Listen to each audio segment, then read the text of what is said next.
You're listening to The Voluntary Life, where you can hear ideas for finding freedom in an unfree world.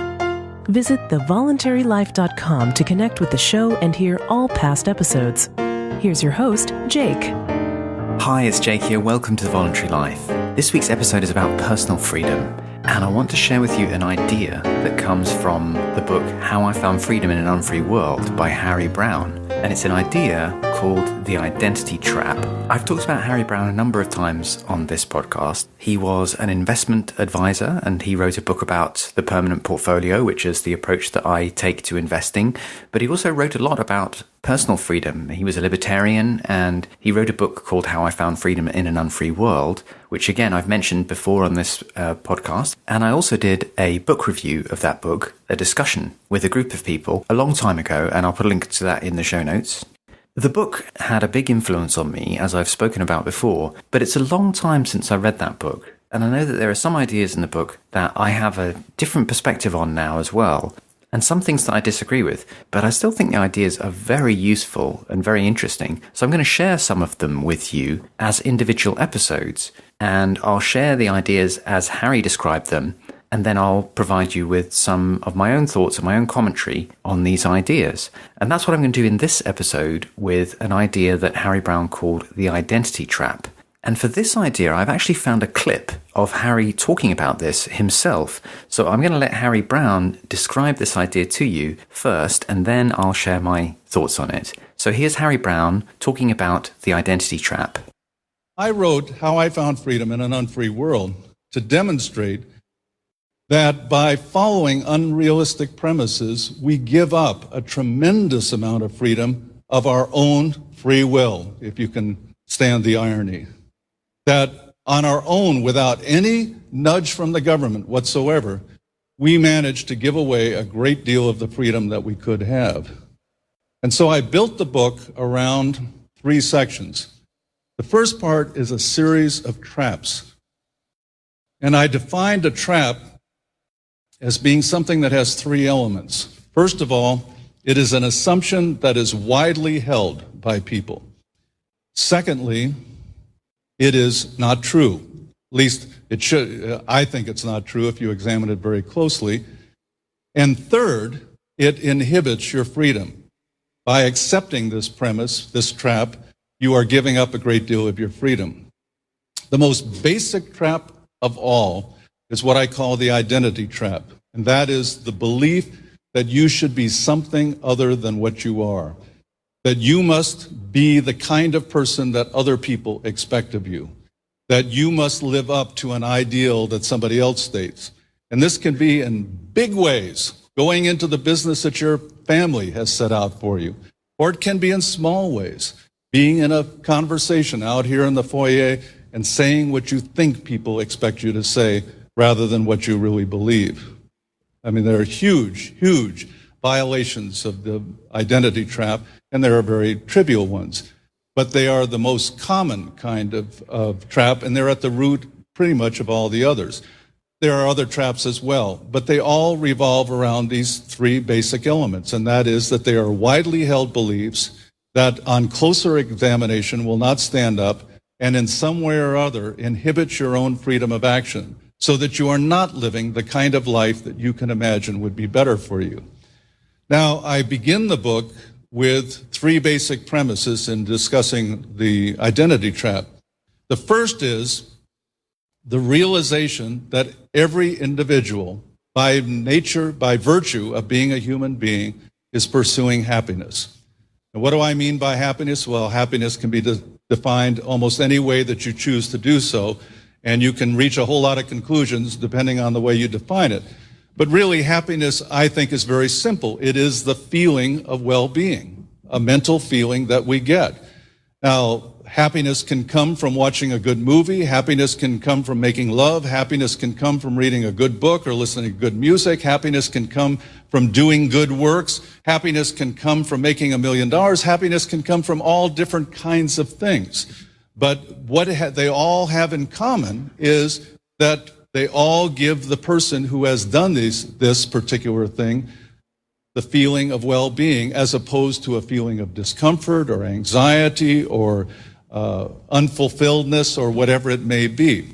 The second premise is that every individual is different, that what will provide happiness for one person will not necessarily provide happiness for another. And of course, this is a very important realization concerning the identity trap. It is why it is the falling into the identity trap that gets your mother to say, if you just live this way, you will be happy. Take it from me, this is what I did. And it worked out perfectly. I'm happy. You don't see me unhappy, so forth and so on. So why can't you do this and be happy too? Because I'm not you, mother. And fortunately, I didn't have a mother like that, but I've seen enough movies about Jewish mothers to know how common it is. But you get the point. The third premise is, and this, I may not have the best terminology in the world, so forgive me if there's a little bit of ambiguity in it, and that is, you control only yourself. Now, by that I mean that really what it comes down to is you cannot think and make decisions for other people.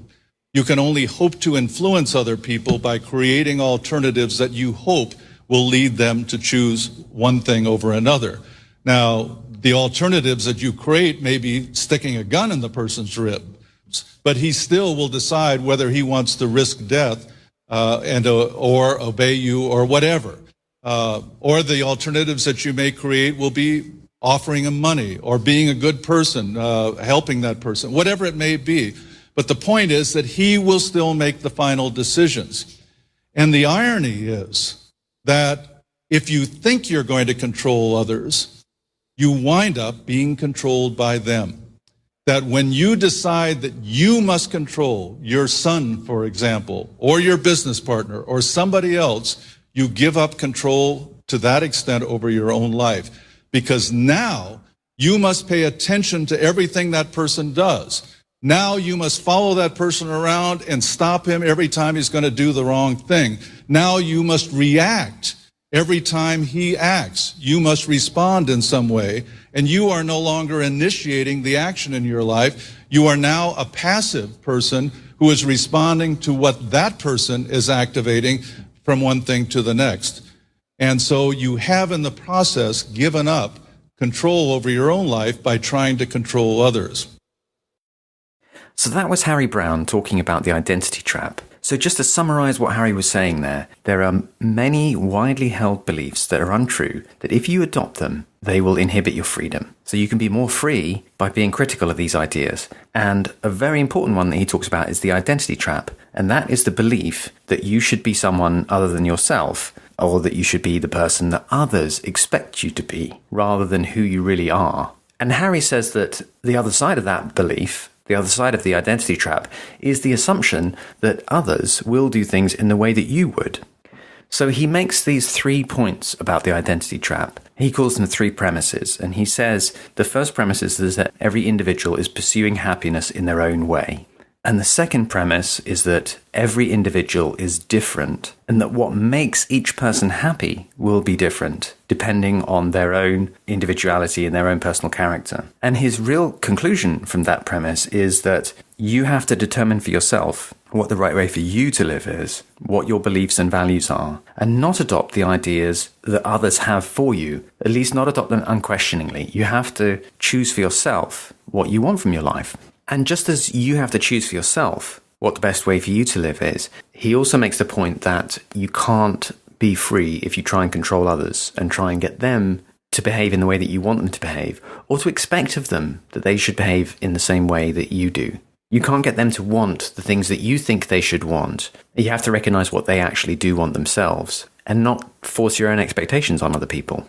Broadly speaking, I think this is a great statement of personal responsibility and personal freedom and focusing on the things that you can control and not trying to control other people. And I think it's great to address the difference between what other people in your life think you should be versus who you really are yourself and what your true values, thoughts and feelings are, as opposed to what other people think your values, thoughts and feelings ought to be. Now, I have some philosophical quibbles with the way that Harry Browne describes this identity trap. For example, just saying everyone's different and everyone wants different things misses out on some of the things that are universal about human beings, which I think is important.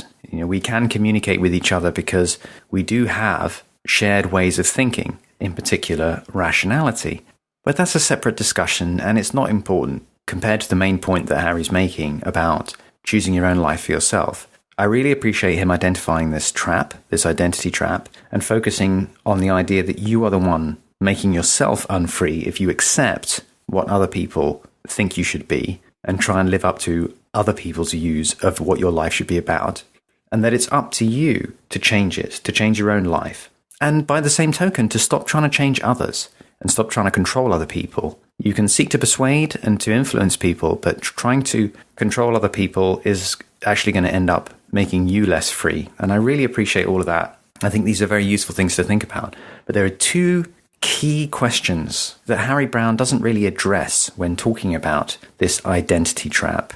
And I think they're the most important questions for you to address if you want to break free of the identity trap. These are the ones that I think have been most important to me. The first question is, where does this identity trap come from? Where are these ideas out there about who I should be and what my life should be about that are different from my own preferences and values and choices? And Harry Browne doesn't really go into that. You heard him in the clip. He mentioned the case of a mother saying to her child, this is what you should do to be happy. But he doesn't really talk about where these traps come from. Who sets the trap and puts up these expectations about what you should think, what you should feel, who you should be, and how you should live your life? And there are many answers to that question. We could look at from the big scale, looking at the world around you. You can see that the media gives you all sorts of messages about who you should be. The government gives you all sorts of messages about what you should do and what you should believe in. Your circle of friends, the partner or spouse that you've chosen in life. And going back and getting closer to home, there are the messages that you received as a child. There are all the things that you were taught in school. And most deeply of all, there's what your parents taught you. I think that your parents are by far the most important source of the identity trap. If you have a difference between ideas that you think you should live up to and a person that you think you should be, and they're not the same ideas as who you really are, I bet you it's your parents that were the root of that distinction. I know it certainly was for me. And I don't think it's a coincidence that Harry Browne chose off the cuff in that clip that I played. He chose the example of a parent to illustrate this identity trap.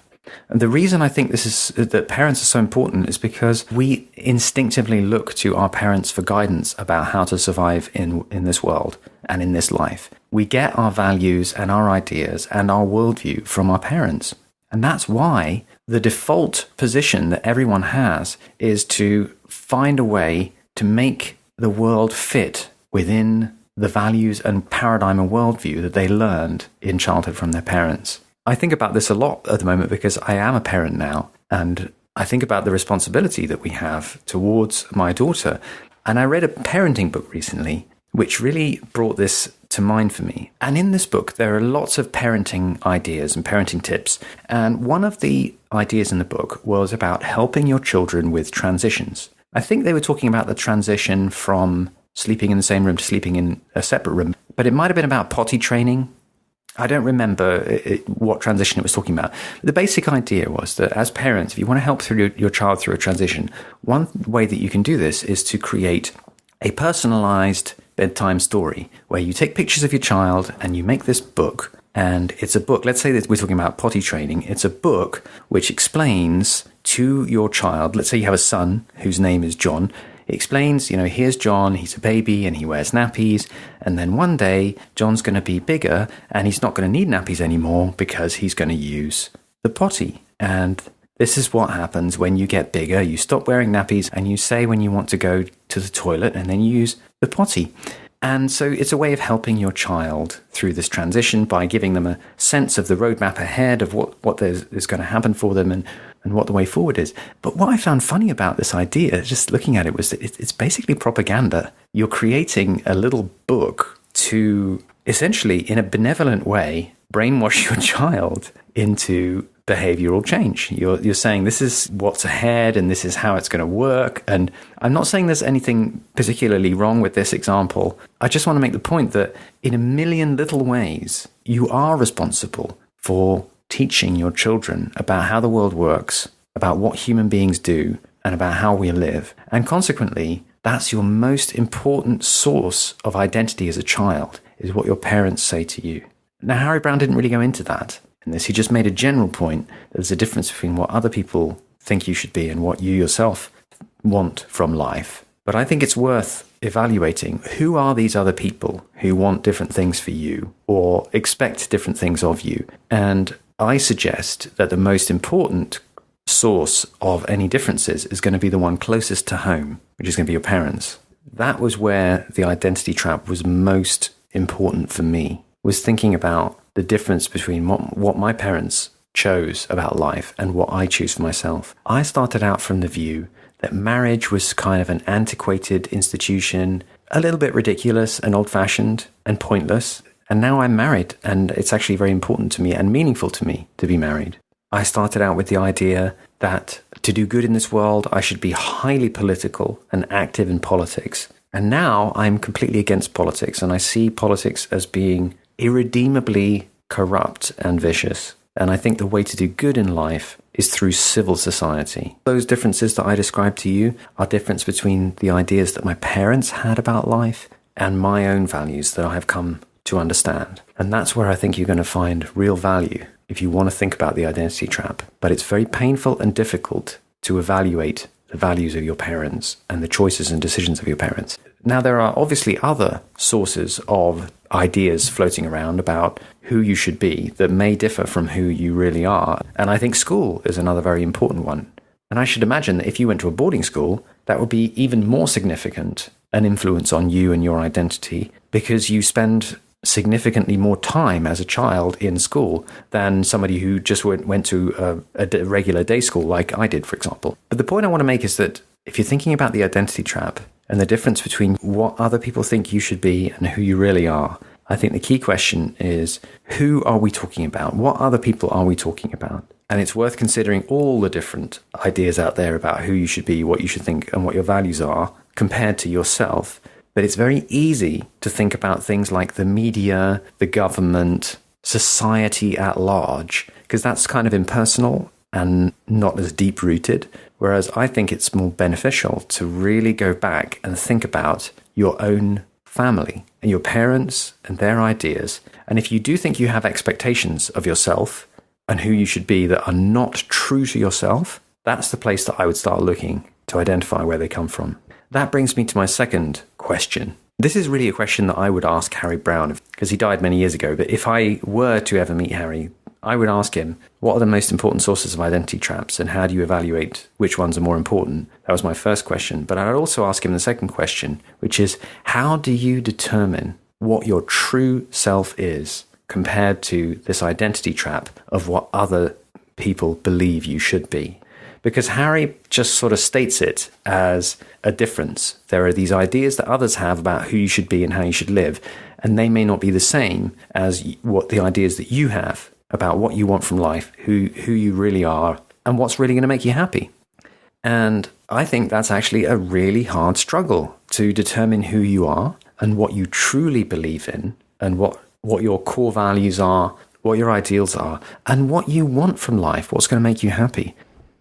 We're talking about how you obtain self-knowledge, because it's very hard to critically evaluate all the expectations that people around you in your family or even in society at large, it's very hard to evaluate those expectations and identify ones that you don't really believe in, that aren't really coming from you. Harry Browne almost sort of seems to say you should just trust yourself. And speaking from personal experience, it's actually a really hard struggle. Self-knowledge isn't something that you snap your fingers and get. It's not like you go for a walk on the beach and then you just know exactly who you are and what you truly want. At least in my experience, I had to struggle very hard with these ideas to identify what was true to myself and what beliefs I had just taken on because they were beliefs that I absorbed from other people. I think it's a little bit of an omission from the way that Harry Browne describes this identity trap, not to also say By the way, this is a long, hard struggle to break free of the identity trap. Finding out who you really are is very difficult. Speaking for myself, it is an ongoing struggle to make sure that I'm being true to myself. And I know I'm perfectly capable of deluding myself about things that I want and the person that I am. It's actually quite easy for me to bullshit myself. I find it hard work to stay true to myself, but it's an absolutely worthwhile thing to do, because staying true to yourself and being the person that you really are, as opposed to the identities that other people want to put on you, is being really alive. So I would phrase it slightly differently from Harry. Rather than saying, get out of the identity trap, just stop believing that you should be what other people think you should be and choose to be the person that you really are. Rather than saying that, I would say, get ready for the long and difficult journey of breaking from the identity trap. A journey that you can make a lot of progress on, but it's probably a lifetime's journey as well. And it's an extremely painful one sometimes. But it is incredibly worthwhile, because this journey is the journey of really being alive and really being the person that you are. Thank you for listening to The Voluntary Life. If you have feedback about the show, please email jake@thevoluntarylife.com. If you enjoyed this program, please share the podcast with your friends or click the donate button on thevoluntarylife.com.